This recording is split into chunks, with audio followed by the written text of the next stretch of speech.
Students, welcome to acumen. बहुत सारे students के ये क्वेरीज होती हैं कि गेट के थ्रू हमें क्या क्या फ़ायदे मिल सकते हैं।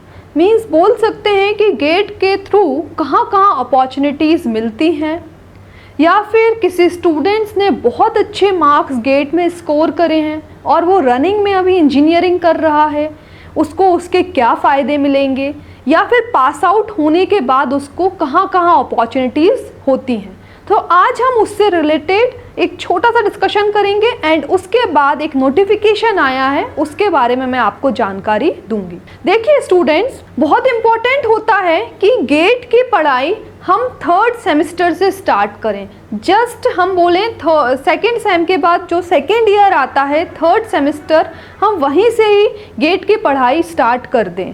क्यों? क्योंकि सबसे पहले आपको फ़ायदा मिलता है सेमेस्टर में। आप जिस सेमेस्टर में जो भी ब्रांच से आप इंजीनियरिंग कर रहे हैं, आपको उसमें बहुत फ़ायदा मिलता है, क्योंकि आप third semester and fourth semester के सब्जेक्ट्स पहले ही पढ़ के रखेंगे। जैसे आप जस्ट अभी थर्ड सेम में हैं, आपने एडमिशन लिया, गेट की पढ़ाई आपने स्टार्ट कर दी, सो आप क्या करेंगे, उसके अकॉर्डिंगली थर्ड सेम में जो जो सब्जेक्ट्स आने वाले हैं उसकी प्रिपरेशन करते जाएंगे पैरेलली। देन उसके बाद फोर्थ सेम के सब्जेक्ट्स आप पढ़ते जाएंगे, क्योंकि सेकेंड ईयर में तो आप गेट का एग्ज़ाम नहीं दे सकते। देन उसके बाद थर्ड ईयर में जैसे ही आप गेट के लिए एलिजिबल हो जाएंगे, तो आपका फर्स्ट कंसंट्रेशन होगा कि आप जस्ट उन सब्जेक्ट्स को रिवाइज करें एंड देन उसके बाद आप पेपर देने जाएं। जो सब्जेक्ट्स आपके रह गए थे थर्ड ईयर वाले, उनको भी आप पढ़कर गेट का पेपर देने जाएंगे। पहली बार आप अटेम्प्ट करेंगे गेट का पेपर थर्ड ईयर में। अब अगर आपने बहुत अच्छे से गेट की पढ़ाई कर ली है एंड सेमेस्टर की पढ़ाई भी आपने बहुत अच्छे से की थी, तो आपके गेट के सब्जेक्ट्स बहुत अच्छे स्ट्रांग हो जाएंगे। ये बस जब ही पॉसिबल है अगर आपने प्रॉपर प्लानिंग की हो, प्रॉपर स्ट्रेटजी से अगर आप पढ़ाई करेंगे, तो आप सेमेस्टर के साथ गेट की पढ़ाई अच्छे से कर पाएंगे एंड थर्ड ईयर में ही आप बहुत इम्पॉर्टेंट जो हायर स्टडी के लिए IIT NIT में अपनी पोजीशन सिक्योर कर लेंगे। तो ये पहला अपन को एक अपॉर्चुनिटी मिला कि गेट के थ्रू सेमेस्टर के एग्ज़ाम्स हमारे अच्छे मार्क्स आए वहाँ पे। दूसरा, हमने थर्ड ईयर में ही NIT IIT में अपनी पोजीशन सिक्योर कर ली एंड हम भी फ्री माइंडेड हो गए। देन उसके बाद बोल सकते हैं सिक्स सेम में प्लेसमेंट्स आते हैं। तो हमारी ऑलरेडी गेट में पढ़ाई अच्छी हुई है, किसी स्टूडेंट की अच्छे से पढ़ाई हुई है गेट में, उसने सेमेस्टर में अच्छे मार्क्स लेकर आए थे, तो अब प्लेसमेंट्स के लिए जो कंपनी आती है वो आपसे क्वेश्चन करती हैं, मतलब टेक्निकल राउंड होता है, उसमें आप आंसर कर सकते हैं एंड कुछ आपके बहुत अच्छे सब्जेक्ट्स हैं, बहुत स्ट्रॉन्ग सब्जेक्ट्स हैं, वो उनको बता सकते हैं एंड उनके आंसर आप कर सकते हैं। तो ये बहुत इम्पॉर्टेंट होता है कि आपकी जो पढ़ाई होती है प्लेसमेंट की, वो भी होती जा रही है। तो ये अपने को तीसरा बेनिफिट मिलता है गेट के थ्रू। अब फोर्थ ईयर में आप सेकेंड अटैम्प्ट करते हैं, गेट का पेपर देते हैं, तो हम टारगेट कर सकते हैं PSUs को, है ना। तो PSUs जो आपने टारगेट किया है, तो वो आपका एक फोर्थ अपॉर्चुनिटी हुआ गेट के थ्रू। जस्ट रनिंग में ही जब आप इंजीनियरिंग कर रहे थे तभी आप देख लीजिए आपने 4 अपॉर्चुनिटी को क्रैक किया। क्या? सबसे पहले आपने सेमेस्टर एग्जाम्स, फिर दूसरा आपने क्या किया, दूसरा आपने टारगेट किया गेट का पेपर, है ना, जिससे आप MTech या हायर स्टडी आप कर सकते हैं, ME MTech कर सकते हैं। तीसरा, प्लेसमेंट के लिए आपको हेल्प मिली। चौथा, आपने PSUs के लिए टारगेट किया फोर्थ ईयर में एंड उसके जस्ट बाद आपको PSUs में नौकरी मिल जाए। तो ये आपने 4 टारगेट यहाँ पे किए। अब पास आउट स्टूडेंट्स भी कुछ होते हैं, कुछ कारण से, पर्सनल रीज़न हो सकते हैं या कुछ भी कारण से वो नहीं क्रैक कर पाए या अच्छे मार्क्स उनके नहीं आ पाए, है ना, या फिर वो गवर्नमेंट जॉब की तैयारी करना चाहते हैं, तो उनको कुछ समय चाहिए होता है पास आउट के बाद, लेकिन इकोनॉमिकल कंडीशंस उनकी अच्छी नहीं होती है, तो वो कुछ जॉब चाहते हैं कि कोई 1 साल 2 साल का हमें टेम्प्रेरी बेसिस पे नौकरी मिल जाए। तो फिर जो पास आउट स्टूडेंट्स होते हैं उनके लिए भी गेट के थ्रू अपॉर्चुनिटी होती है है ना। तो कुछ ऐसे डिपार्टमेंट्स होते हैं जहाँ वहाँ जाके वो ट्रेनिंग कर सकते हैं या फिर टेम्प्रेरी बेसिस पे पार्ट टाइम जॉब कर सकते हैं, है ना। सो ये भी कुछ अपॉर्चुनिटीज़ होती है गेट के थ्रू ही। तो ये जो नोटिफिकेशन आया है CSIR structural engineering research centre में, तो ये टेम्प्रेरी बेसिस पे पास आउट वाले स्टूडेंट्स के लिए वैकेंसी रिलीज़ हुई है वाया गेट। तो ये भी आपको याद रखना है कि वाया गेट और भी अपॉर्चुनिटीज़ होती हैं, तो हमें अपनी प्रिपरेशन प्रॉपर करती रहना है।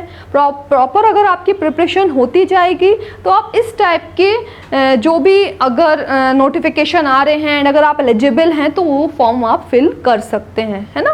तो स्टूडेंट्स को पता होना चाहिए हमेशा कि गेट के थ्रू बहुत सारी अपॉर्चुनिटीज़ होती हैं, बस आपको नॉलेज होना चाहिए, है ना। उसके अकॉर्डिंगली आप अपनी पढ़ाई करें। मान लीजिए आप कहीं पे भी कोई भी स्टेप पे आप रुक जाएं, जैसे आप सेमेस्टर में कहीं पे आपके मार्क्स कम आ रहे हैं, तो गेट वहाँ आपको बचा लेगा, क्योंकि आप अगर उसकी पढ़ाई कर रहे हैं तो वहाँ पे आप थोड़ा सा समझ में आ जाएगा आपको कि हमें ये सब्जेक्ट स्ट्रॉन्ग करना है, नहीं तो मेरे सेमेस्टर में मार्क्स नहीं आएंगे, तो आप वहाँ पे बच जाएंगे एंड उसके अकॉर्डिंगली पढ़ाई कर लेंगे।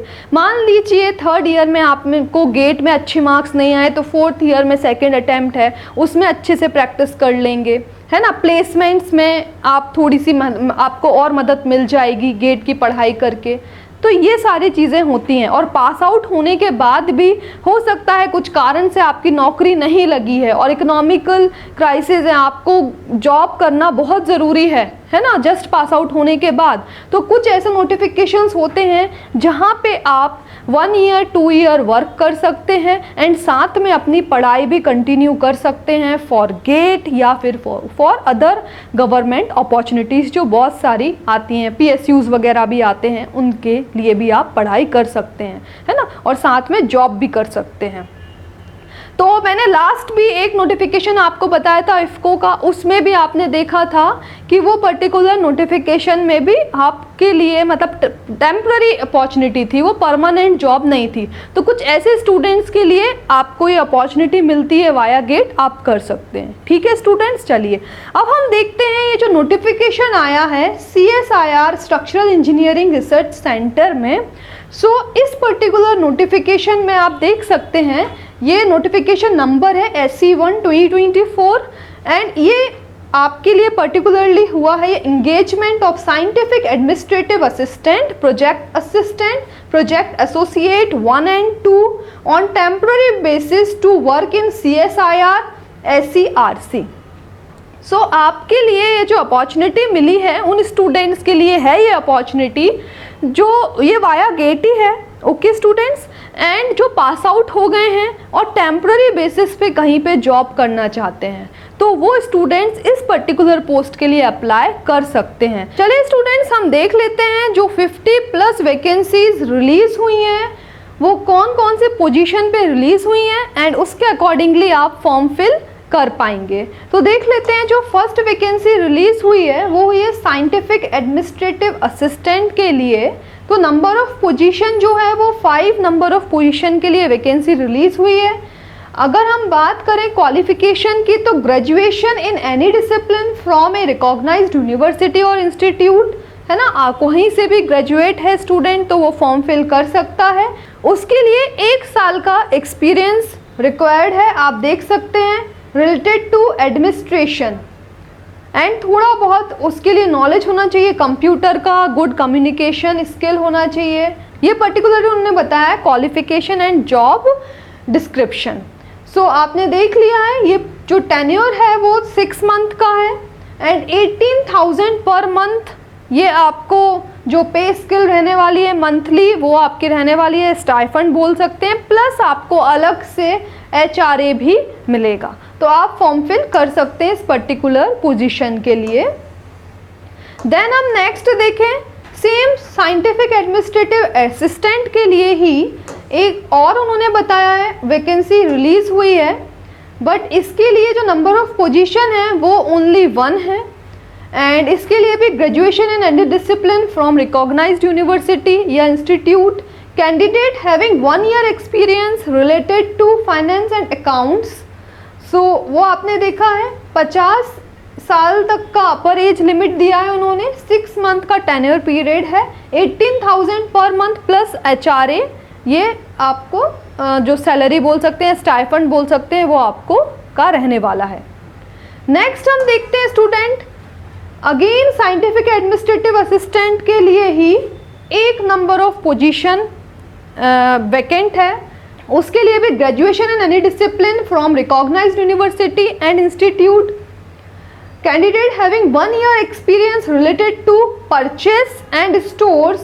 सो ये उन्होंने बता के रखा है, अगेन 6 मंथ टेन्योर पीरियड है, 18,000 पर मंथ प्लस HRA। ऐसे करके लगभग 50 प्लस वैकेंसीज रिलीज हुई हैं। आप देखिए, अब नेक्स्ट है प्रोजेक्ट असिस्टेंट के लिए। प्रोजेक्ट असिस्टेंट के लिए अगर हम क्वालिफिकेशन की बात करें तो 3 years diploma in civil mechanical engineering वाले स्टूडेंट्स अप्लाई कर सकते हैं अगर उनका कंप्लीट है, या फिर बोल सकते हैं BTech in civil mechanical engineering वाले स्टूडेंट्स अप्लाई कर सकते हैं। थोड़ा सा उन्होंने ये भी बता दिया है कि इन स्टूडेंट्स के लिए थोड़ा सा नॉलेज होना चाहिए कंक्रीट टेक्नोलॉजी या software like AutoCAD, STAAD pro etcetera का नॉलेज हो इस पर्टिकुलर पोस्ट के लिए तो और अच्छा रहेगा। नंबर ऑफ पोजीशन 3 वैकेंट हैं, अपर एज लिमिट 50 है, एंड उन्होंने ये बता के रखा है कि अगर आप इस पर्टिकुलर पोस्ट के लिए सिलेक्ट हो जाते हैं तो टेन्योर पीरियड तो मार्च 2025 है, ये एक्सटेंड भी हो सकता है मार्च 2026 तक। सो आप देख सकते हैं, और जो यहाँ पे स्टाइफंड मिलने वाला है वो 20,000 पर मंथ प्लस HRA भी रहने वाला है। सो अच्छा है कि अगर कुछ स्टूडेंट्स करना चाहते हैं ट्रेनिंग या फिर जॉब करना चाहते हैं तो अच्छा एक्सपीरियंस मिल जाएगा, है ना, एंड स्टाइफंड भी अच्छा है, एंड आपको अलग से HRA भी मिल जाएगा। सो पढ़ाई भी कर सकते हैं साथ में, एंड यहाँ पे आप एक एक्सपीरियंस भी मिल जाएगा आपको। चलिए नेक्स्ट हम देखते हैं प्रोजेक्ट एसोसिएट 1।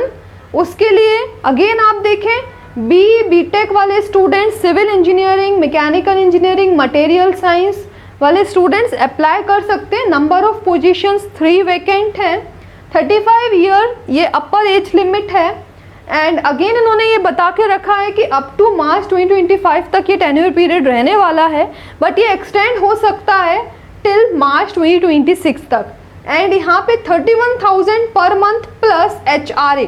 और इन्होंने यहाँ पे देखिए स्पेसिफिकली लिखा भी है कि गेट होल्डर्स वालों के लिए 31,000 पर मंथ प्लस HRA रहेगा, एंड जो विदाउट गेट हैं, जिन्होंने जो गेट उन्होंने नहीं दिया है तो उनके लिए स्टाइफंड रहने वाला है नॉन गेट स्टूडेंट्स के लिए 25,000 per month plus HRA। Project assistant के लिए 3 years डिप्लोमा इन सिविल और मैकेनिकल इंजीनियरिंग, और फिर बोल सकते हैं BTech इन सिविल मैकेनिकल इंजीनियरिंग। इसके लिए 2 नंबर ऑफ पोजीशंस वैकेंट है, अपर एज लिमिट 50 ईयर्स है, एंड अगेन उन्होंने ये दे के रखा हुआ है टेन्योर पीरियड कितना रहने वाला है, एंड पर मंथ कितना स्टाइफंड और अलग से HRA रहेगा। सो ऐसे करके आप देख सकते हैं कि बहुत सारे वैकेंसीज यहाँ पे 50 प्लस वैकेंसीज रिलीज हुई हैं, आप उसके लिए अप्लाई कर सकते हैं। ओके स्टूडेंट्स, नेक्स्ट हम देखते हैं प्रोजेक्ट एसोसिएट 2 के लिए अगेन BTech वाला स्टूडेंट यहाँ फिल कर सकता है फॉर्म BTech इन कंप्यूटर साइंस, इलेक्ट्रॉनिक्स, फिर अपन इलेक्ट्रॉनिक्स एंड कम्युनिकेशन इंजीनियरिंग, ये स्टूडेंट्स फिल कर सकते हैं, या फिर अगर ME/MTech जिसका कंप्लीटेड है वो भी अप्लाई कर सकता है। 1 नंबर ऑफ पोजीशन वैकेंट है, एज लिमिट उन्होंने दे के रखा हुआ है, टेन्योर पीरियड दे दिया है, मंथली जो आपको स्टाइफंड मिलने वाला है उसके अकॉर्डिंगली भी उन्होंने बता दिया है कि जो गेट होल्डर वाले स्टूडेंट्स हैं उनके लिए कितना रहने वाला है, एंड नॉन गेट स्टूडेंट्स के लिए कितना रहने वाला है, अलग से HRA रहेगा। मैं अटैच कर दूंगी इस पूरे वीडियो के साथ, PDF आपको मिल जाएगा इसका, एंड उसके अकॉर्डिंगली आप फॉर्म फिल कर सकते हैं एंड पर्टिकुलर पोस्ट के लिए अप्लाई कर सकते हैं। देखिए स्टूडेंट्स, एक बार आप इस पर्टिकुलर नोटिफिकेशन को आप भी रीड कर लीजिएगा एंड उसके अकॉर्डिंगली अप्लाई कर दीजिएगा।